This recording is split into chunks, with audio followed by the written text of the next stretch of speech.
नमस्कार बंधुरा आज के आमी एक ठाकुर बाड़ी रान्ना करब सेटा होच्छे मरिच झोल।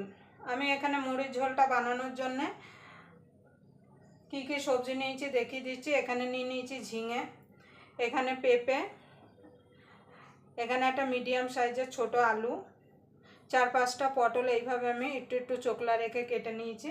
আর এখানে নিয়ে নিয়েছি কুমড়ো। আমি এখানে কাঁচা কুমড়ো দিচ্ছি। কুমড়োটা তার জন্য আমি মানে খোসাটা ছাড়াইনি, আপনারা চাইলে পাকা কুমড়ো দিয়েও কিন্তু বানাতে পারেন।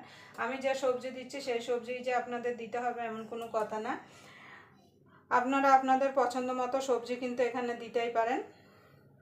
এই সবজিগুলো অনেক দিন ধরে আমার ফ্রিজে পড়েছিল, তা ভাবলাম কি আজকে আমি ঠাকুরবাড়ির মরিচ ঝোলটা বানিয়ে ফেলি কোনো নামমাত্র মশলা দিয়ে। এতে কিন্তু কোনো মশলা তেল একদমই লাগে না, স্বাস্থ্যকর একটা রান্না, খেতেও কিন্তু গরম ভাতের সঙ্গে অসাধারণ লাগে। আমি কিভাবে এই মরিচ ঝোলটা বানাই তার জন্য আপনারা পুরো ভিডিওটা দেখবেন, আশা করি আপনাদের ভালো লাগবে। ভিডিওটা দেখে যদি আপনাদের ভালো লাগে তাহলে অবশ্যই একটা লাইক করবেন, শেয়ার করবেন, আর চ্যানেলটা অবশ্যই সাবস্ক্রাইবার করে নেবেন, আর পাশের বেল আইকনটি অবশ্যই বাজিয়ে দেবেন আমি যখন কোনো নিত্য নতুন রেসিপি আপলোড করব সবার আগে পাওয়ার জন্য। তাহলে চলুন আমি এবার রান্নায় চলে যাব। দেখুন বন্ধুরা, আমি কড়াইটা বসিয়ে দিয়েছি। এবার কড়াইতে দিয়ে দেবো সরষের তেল।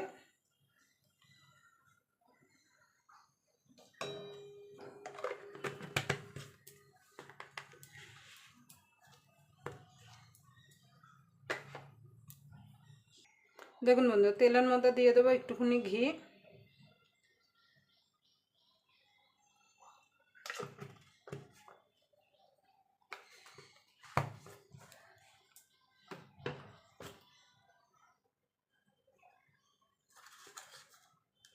ফোড়নে দিয়ে দেবো কালো জিরে, দুটো কাঁচা লঙ্কা।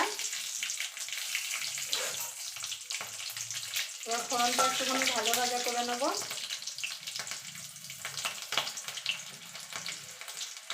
এখানে আলুটা যে কেটে রেখেছিলাম আলুটা দিয়ে দেবো।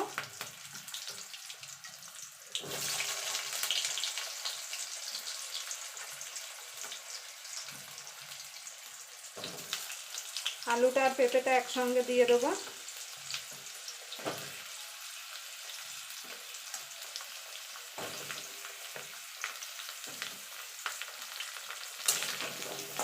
খুব বেশি মানে লাল করে ভাজবো না, একটুখানি হালকা করে ভেজে নেবো যাতে সবজির কাঁচা গন্ধটা একটু চলে যায়। দেখুন বন্ধু, হালকা করে নাড়াচাড়া করে নিয়েছি। এবার পটলটা দিয়ে দেবো।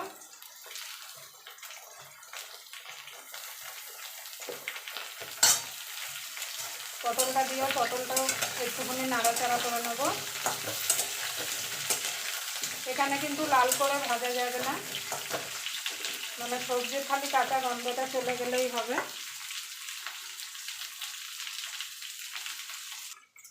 দেখুন বন্ধু, এবার ঝিঙেটা আর কুমড়োটা দিয়ে দেবো। পটলটা আমি নাড়াচাড়া করে নিয়েছি।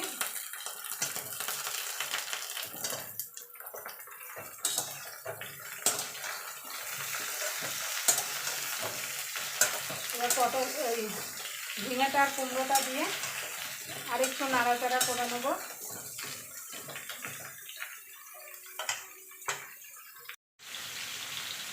দেখুন বন্ধুরা, ভাজা ভাজা হয়ে গেছে। এবার দিয়ে দেবো স্বাদ মতো নুন। এখানে কিন্তু হলুদ পড়বে না।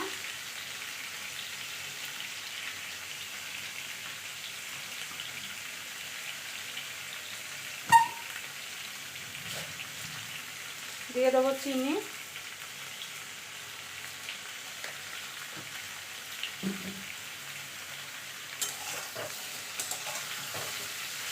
এবার নুনটা চিনিটা দিয়ে আরও মিনিটখানি একটুখানি নাড়াচাড়া করে নেব।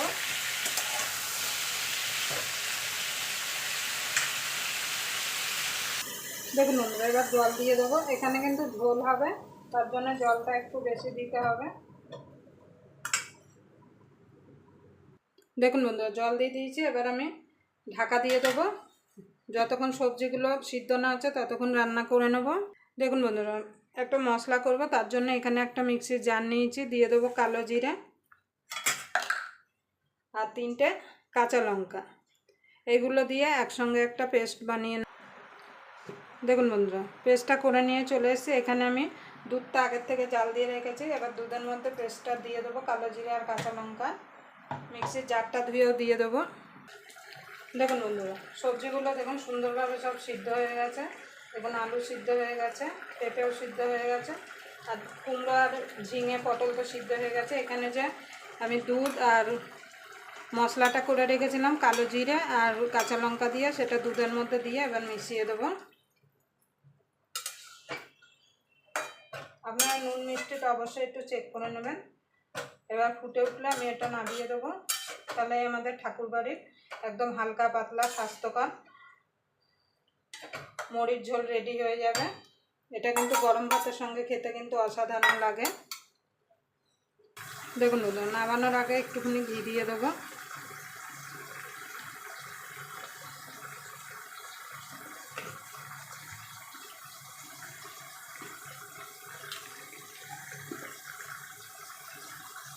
দেখুন বন্ধুরা, হয়ে গেছে। এবার আমি নামিয়ে দেবো। আবার আপনাদের সঙ্গে কোনো নতুন রেসিপি নিয়ে দেখা হবে। ততক্ষণ পর্যন্ত আপনারা ভালো থাকবেন, সুস্থ থাকবেন। দেখুন কত সুন্দর হয়েছে, আর কালারটাও দেখুন কত সুন্দর হয়েছে।